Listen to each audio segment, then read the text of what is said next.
Hello friends, आप सबको मेरे नमस्कार। और ये क्लास मेरी दूसरी क्लास है। इससे पहले मैंने एक क्लास ले रखी है। आप जा सकते हो मेरी प्लेलिस्ट के अंदर और हम हिस्ट्री पढ़ रहे हैं एकदम शुरू से। आपके पास एक सुनहरा अवसर है जिससे कि आप हिस्ट्री को एकदम शुरू से पढ़ सकते हो, समझ सकते हो। ठीक है दोस्तों, तो हम आगे बढ़ते हैं। दोस्तों, हमने पढ़ा था पहली क्लास के अंदर कि हिस्ट्री के टाइप्स, मतलब कितने टाइप्स की हिस्ट्री होती है। तो हमने पढ़ा दोस्तों, पहली हिस्ट्री, अगर हम इतिहास की बात करें, तीन पार्ट होते हैं इतिहास के। पहला होता है प्रागइतिहास, दूसरा आद्य इतिहास और तीसरा इतिहास। तो हम जो पहला पार्ट है इतिहास का, प्रागइतिहास, उसके बारे में हम पढ़ते हैं। दोस्तों प्रागइतिहास काल वह काल माना जाता है जिस काल के अंदर एक लेखन प्रक्रिया स्टार्ट नहीं हुई थी। यानी लोगों ने लिखने की प्रक्रिया को स्टार्ट नहीं किया था, या लोग लिखना नहीं जानते थे। तो उस काल को बोलते हैं प्रागइतिहास काल। ठीक है ना। उसमें एक समाज का निर्माण नहीं हुआ था, बल्कि लोग शिकार करने के लिए जंगलों में यहाँ से वहां घूमते रहते थे। तो प्रागइतिहास काल के जो पार्ट हैं वो हम दोस्तों यहाँ पर मेंशन कर रखे मैंने यहाँ पर, यहाँ से हम पढ़ते हैं। दोस्तों, हमने पढ़ा प्रागइतिहास। प्रागइतिहास काल को भी क्या कर रखा है दोस्तों, हमने तीन भागों में बांट रखा है। पहला हो गया पूरा पाषाण, दूसरा हो गया मध्य पाषाण काल, और तीसरा हो गया नव पाषाण काल। यानी प्रागइतिहास काल के तीन भाग हैं, पूरा पाषाण काल, मध्य पाषाण काल, थर्ड वाला नव पाषाण काल।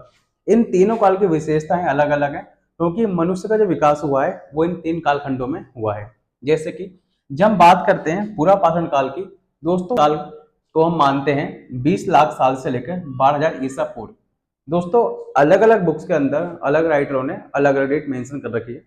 तो ज्यादा एग्जाम डेट पर ध्यान नहीं देता, बल्कि इस काल के महत्वपूर्ण पक्ष को ध्यान देता है। तो हम चाहेंगे कि आप जो मेन चीज है वो उस पर ध्यान रखें। ठीक है ना। डेट एक अनुमान के लिए कि ये काल कितना पुराना माना जाता है। तो ये मान लिया कि 20 लाख साल से लेकर 12,000 ईसा पूर्व। ईसा पूर्व के बारे में बताएंगे बाद में नेक्स्ट वीडियो में। पहले हम जान लेते हैं इस काल में क्या क्या हुआ। दोस्तों, इस काल में मनुष्य एक कैसे एक हमने ये माना है कि मनुष्य का जो विकास हुआ है वो बंदरों से हुआ है। और इस काल के अंदर दोस्तों कहीं ना कहीं डेवलपमेंट हो रहा था मनुष्य के अंदर। जैसे कि इस काल की महत्वपूर्ण विशेषता ये है कि इस काल में व्यक्ति उन्हें शिकार किया करता था, और दूसरा मतलब कि कहीं जा रहा है, जानवर को मार रहा है, खा रहा है, कहीं जानवर कहीं शिकार करते करते।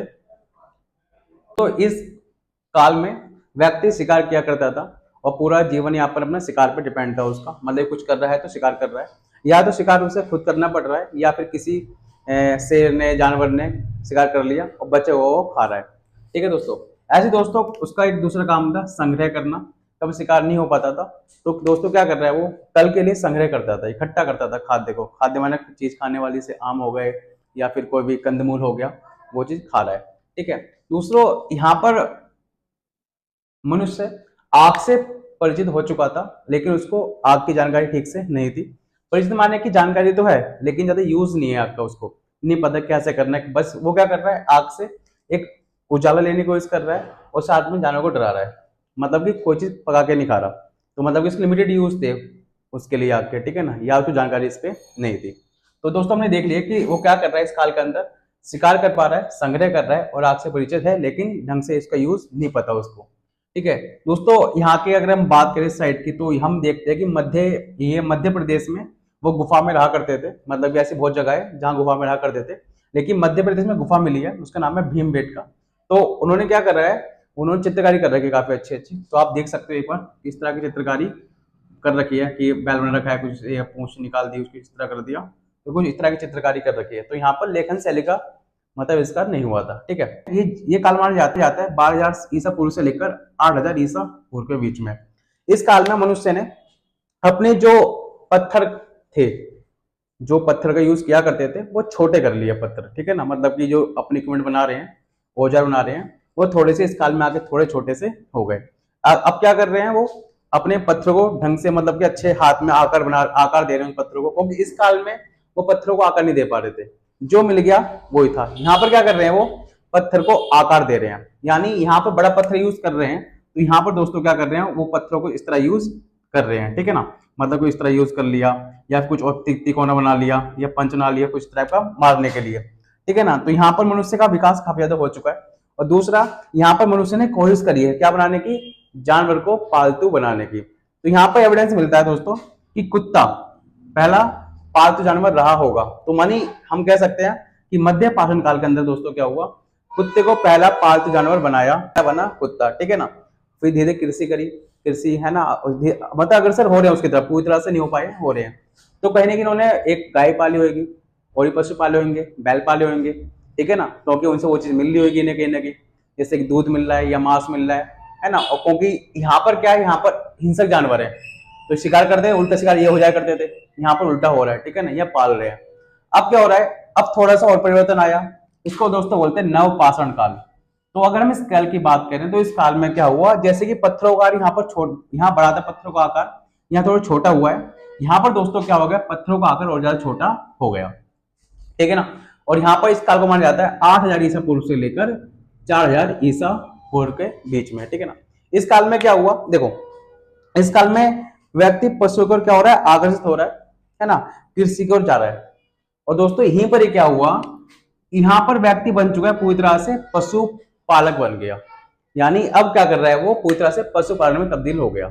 अब यहां पर उन्हें क्या कर रहा है कि शिकार कम, पशुपालन अधिक, क्योंकि वो जान चुका है कि पशु का बड़ा महत्व पता लग गया, उसे हिंसक पशु है, ठीक है ना। आप देखोगे जो हम पशु पालते हैं कहीं ना कहीं वो इन्हीं की देन है, क्योंकि इन्होंने छाटे हैं पशु, कौन सा बढ़िया पशु है हमारे लिए, कौन सा घटिया पशु है। जैसे कि तुम देख जंगली जानवर होते हैं, इन्होंने नहीं पाले, लेकिन उन्होंने वो पशु पाले जो हिंसक कम होते हैं, ठीक है ना। अहिंसक पशु इन्होंने पाले, सब देखते हो, बकरी हो गई, गाय हो गई, है ना, तो इन्होंने पालना स्टार्ट कर दिया है। जैसे क्या बोलते हैं उसे, भेड़ हो गई, ठीक है ना। तो यहाँ पे वो पशु पाल रहे हैं जो उनके काम में आ रहे हैं। आगे जाके क्या हुआ दोस्तों, ये कृषि में काफी दक्ष हो गए, ये कृषि भी करने लग गए। आप देखो दोस्तों, यहाँ पर मनुष्य शिकार कर रहा है, शिकार यहाँ भी कर रहा है, तो व्यक्ति यहाँ से कभी वहां भाग रहा है, क्योंकि जब एक व्यक्ति शिकार के चक्कर में भागेगा तो वो एक जगह नहीं ठहर सकता, कभी यहाँ तो कभी वहां, पूजे फैल जाया करते थे। तो यहाँ पर हम कह सकते हैं इन दो में, पुरापाषाण काल के अंदर और मध्य पाषाण काल के अंदर, व्यक्ति मतलब एक स्थायी निवास नहीं था व्यक्ति का, परमानेंट है ना, परमानेंट सेटलमेंट नहीं था, है ना। तो यहाँ पर क्या हो रहा है, जब कृषि करने लग गया, देखो पशुपालन करने वाला भी एक जगह नहीं बैठता, ठीक है ना। तो जब इन्हें कृषि करी दोस्तों, कहीं ना कहीं एक मतलब फसल उगाने के लिए 6 महीने लग जाते हैं, मिनिमम 6 महीने मैक्सिमम मिनिमम लग जाते हैं। तो क्या कर रहा है वो यहाँ पर फसल बो रहा है, तो रुक रहा है उसको देख रेख करने के लिए, क्योंकि जानवर कभी यहाँ से वहां भाग रहे हैं, कभी कोई खेत खराब कर रहा है, तो उसका क्या देख रेख कर रहा है। उस देख रेख के चक्कर में ही दोस्तों यहाँ पर क्या व्यक्ति का स्थायी निवास यहाँ पर हो गया, यानी यहाँ पर पहली बार क्या हुआ, गांव का निर्माण हुआ, ठीक है ना। तो यहाँ पर स्थायी निवास हो गया। देखो जब हम बात करते हैं पशुपालन की, तो उसको जरूरत नहीं है किसी चीज की, क्योंकि वो काट रखा रहा है, ये काम था। जब उन्हें कृषि करी तो दोस्तों यहाँ पर लग रहा है कि मुझे क्या करना चाहिए, मुझे यहाँ पर स्टोरेज हाउस बनाने चाहिए, यानी क्या करना है, उसे घर बनाना है, जिससे सरप्लस रख सके, जो ज्यादा उगा रहा है उसको क्या कर सके, रख सके आगे बचाने के लिए। तो दोस्तों यहाँ पर किस लिए गांव का निर्माण भी हो रहा है, और क्या क्या चीजों की यहाँ पर लेन देन भी चल रहा है कहीं ना कहीं यहाँ पर। साथ में दोस्तों क्या हुआ, देखो आवश्यकता क्या होती है, आविष्कार की जननी मानी जाती है।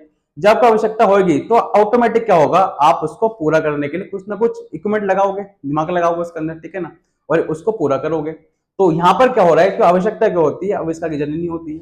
और यहाँ पर क्या करें, जब कृषि होने लग गई, गेहूं उगा रहे हैं, चावल उगा रहे हैं, तो जरूरत पड़ी किसकी, बर्तनों की, मतलब उन्हें रखने की। तो यहाँ पर उसका अकॉर्डिंग क्या हुआ, इन्होंने क्या करा, बर्तनों का निर्माण यहाँ पर करना स्टार्ट कर दिया, ठीक है दोस्तों। दूसरी बात, जब बर्तनों का निर्माण कर रहा होगा दोस्तों, यहीं पर क्या हुआ, पहली बार यहाँ पर एक चाक का निर्माण हुआ। चाक समझते हो ना आप, चाक है ना, गोल घूमने वाली, हम क्या करते हैं, बर्तन बनाते हैं, मटके कुम्हार जो लोग होते हैं, ठीक है ना, मटके बनाते हैं, चाक कहते हैं उसे। तो यहाँ पर पहली बार क्या हुआ, चाक का यहाँ पर इस्तेमाल हुआ। दूसरा दोस्तों, अब वो क्या कर रहे हैं, यहाँ पर उन्होंने क्या किया, खेती करना सीखी, तो पहली बार कपास उगाया उन्होंने, क्या उगाया, पहली बार उन्होंने क्या हुआ, कपास उगाया। तो यहाँ पर हम कह सकते हैं पहली बार क्या हुआ, निर्माण हुआ किसका, कपड़ों का। तो हम क्या दोस्तों कह सकते हैं, कपास की खेती सबसे पहले कहां पर हुई थी, नवपाषाण काल के अंदर कपास की खेती यहाँ पर मानी जाती है। और यहीं पर दोस्तों देखो, अब कृषि है, अब एक व्यक्ति ने ज्यादा कृषि उगा ली, मतलब अच्छी खेती करी, तो अच्छा सरप्लस भी उसके पास आ गया। अब वो क्या कर रहा है कि वो गधों की सहायता से या बैल की सहायता से वो चीज यहाँ से वहां लेके जा रहा है, दिक्कत पड़ रही है उसे भी। तो दोस्तों यहाँ भी क्या हो रहा है कि यहाँ भी हो सकता है कि चीज को आराम से यहाँ से वहां ले जाया जाए। दोस्तों उन्हें क्या करा, उस चाक की सहायता से सोचा, उन्हें क्या करा दोस्तों, यहाँ पर करा, पहिए का निर्माण यहाँ पर कर दिया। तो दोस्तों मानते हैं कि जो पहिए का आविष्कार हुआ है वो हुआ है आपका नवपाषाण काल के अंदर। दोस्तों यहाँ पर कौन बात है, कॉमन बात ये मानी जाती है, जो पाषाण है ना, इसको बोला गया पत्थर। क्या बोला गया इससे? पत्थर बोला गया है। यानी देखो तीनों में लग रहा है, पूरा पाषाण, मध्य पाषाण, नव पाषाण। फर्क इतना है कि इनमें कॉमन बात यह है कि ये तीनों काल किस पे डिपेंड है? पत्थरों पर डिपेंड है। मतलब कि यहाँ पर जो व्यक्ति का आविष्कार हो रहा है वो सिर्फ हो रहा है किसके चक्कर में? पत्थरों पर डिपेंड होकर, ठीक है ना। और दूसरा, यहाँ पत्थर बड़े थे, व्यक्ति अनजान था, जो मिल गया। यहाँ पर व्यक्ति ने क्या करा? पत्थर को अपने अकॉर्डिंग तराशना स्टार्ट कर दिया, और यहाँ व्यक्ति ने क्या करा? पत्थरों का महत्व समझ लिया पूरी तरह से। आज देखोगे कि इसकी प्रासंगिकता यह है कि नवपाषाण काल की, कि जो आज हम ईंट बनाते हैं पत्थरों से, तो वो भी क्या है? वो देखो आज आपके घर में ईंटें लग रही है, वो छोटा हो गया। सिलबट्टे हो गया आपके पास पीसने के लिए, है ना। चाक हो गया, घर पे चक्की यूज करते होगे, ठीक है ना। तो आज भी गांव में क्या होता है? हम कहीं ना कहीं जी रहे हैं नवपाषाण काल के अंदर, ठीक है ना। तो आज के लिए इतना ही, और हम अगली वीडियो में मिलेंगे आपसे। जब तक के लिए धन्यवाद।